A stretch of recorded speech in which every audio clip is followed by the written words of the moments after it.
My project examines the intersection of artificial intelligence and installation art.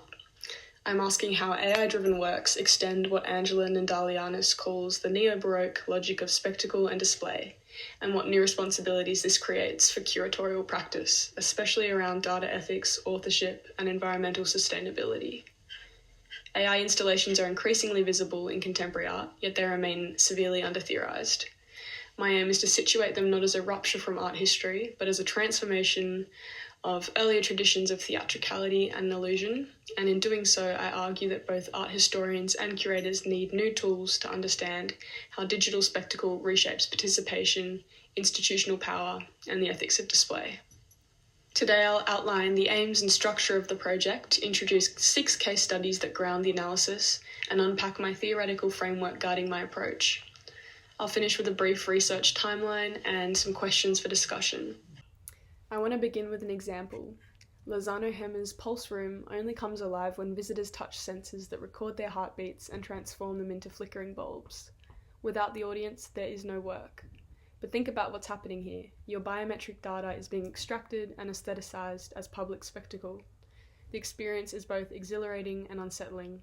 This paradox, where spectacle depends on the audience's bodily or personal data, captures much of what interests me about AI-driven installation.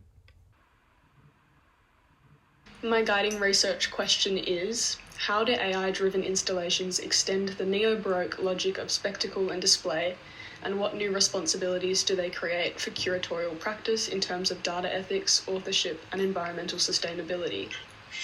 This framing combines art historical genealogy with institutional concerns. It's not only about what these works are, but about what they do, and what they demand from those who curate and interpret them. Let me turn to the 6 case studies that structure this project. Each has been chosen not only for its prominence, but because it illuminates a distinct dimension of my argument. Together they demonstrate the transnational reach of AI installation, spanning New York, Tokyo, and European biennials, and together they form a manageable yet conceptually rich corpus. Anadol's unsupervised visualizes MoMA's collection data through shifting algorithmic imagery on monumental screens.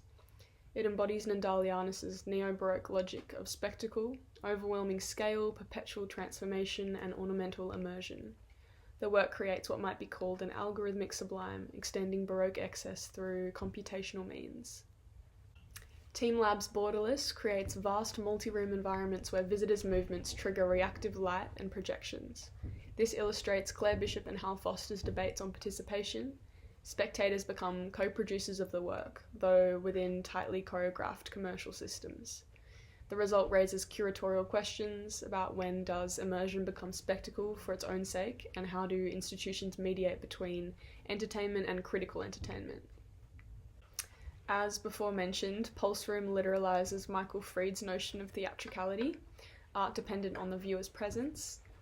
In an AI context, this dependence acquires new implications, tying participation to questions of data, embodiment, and technological display. The museum becomes both a stage and a site of power, transforming intimate bodily information into collective spectacle. Bavara and Ma's Visions of Destruction confronts the environmental paradox of AI, carbon-intensive computation used to critique ecological collapse. It exposes the gap between critical intent and material impact, grounding the project's focus on sustainability and the ecological responsibilities of curatorial practice. In other words, what does it mean when ecological critique is itself carbon-hungry spectacle? We move to the ImageNet dataset exposed in Paglin and Crawford's exhibition Training Humans, which represents a catastrophic failure of consent and transparency. With millions of images scraped without permission and categorized using racist and sexist labels, it exemplifies the violence of algorithmic classification.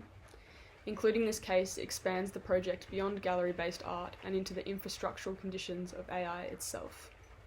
Finally, Edmond de Bellamy, a GAN-generated portrait sold at Christie's, crystallizes questions of authorship and originality. Trained on scraped datasets including works by living artists, it shows how the art market eagerly consumes AI spectacle while overlooking issues of intellectual property and appropriation. It anchors my discussion of authorship as curatorial responsibility. And taken together, these examples allow me to examine AI installation across aesthetic, participatory, ethical, and institutional registers. My theoretical scaffolding brings together 4 overlapping strands. First, Neo-Baroque theory, as articulated by Angelin and Dalianis, provides the foundation.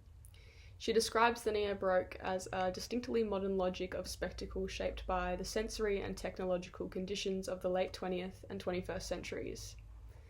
It is defined by virtuoso display, self-reflexive illusion, and multimedia dynamism, qualities that find new expression in AI art.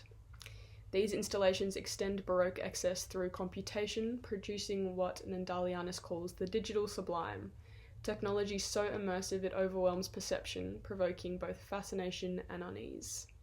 Second, the project draws on debates about installation and participation in the writings of Claire Bishop, Hal Foster, and Michael Fried. Bishop and Foster argue that installation art is defined by embodied spectatorship, the work's meaning is realised through movement and participation. Fried, writing about minimalist theatricality, criticised this dependence on the viewer's presence as collapsing the autonomy of art. Yet the principles he identified are strikingly relevant here. Many AI installations now exist only when activated by the viewer's data. What Fried once saw as the downfall of modernist purity has become central to the contemporary aesthetics. Third, from museology and institutional critique, I turn to Tony Bennett and Eileen Hooper-Greenhill. Both show how museums mobilise spectacle not merely as display, but as governance, shaping behaviour, knowledge, and desire. AI installations intensify this dynamic, amplifying spectacle to the point where cultural enrichment merges with entertainment. In projects like Borderless, the museum becomes a kind of experiential theatre, measuring engagement through participation and virality. Yet, when framed critically, this spectacle can also reveal how digital culture fuses pleasure with power. Finally, the project engages digital ethics and sustainability, drawing on debates in data studies and environmental humanities. AI art demands that curators confront issues of algorithmic opacity, data ownership, and carbon cost. These ethical questions are not only external to the artwork, but intrinsic to its production, display, and reception.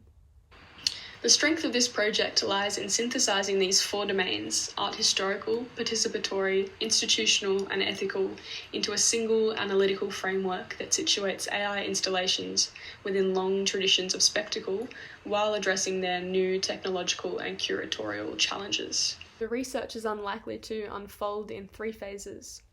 First, a 4 to 5 month literature review establishing a conceptual foundation across Neo-Baroque aesthetics, installation theory, curatorial studies, and digital ethics.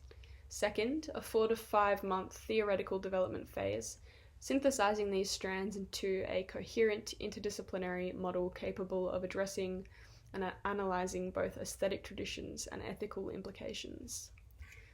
Finally, 2 to 3 months of case study and institutional research, drawing on catalogues, curatorial texts, and first-hand engagement with installations.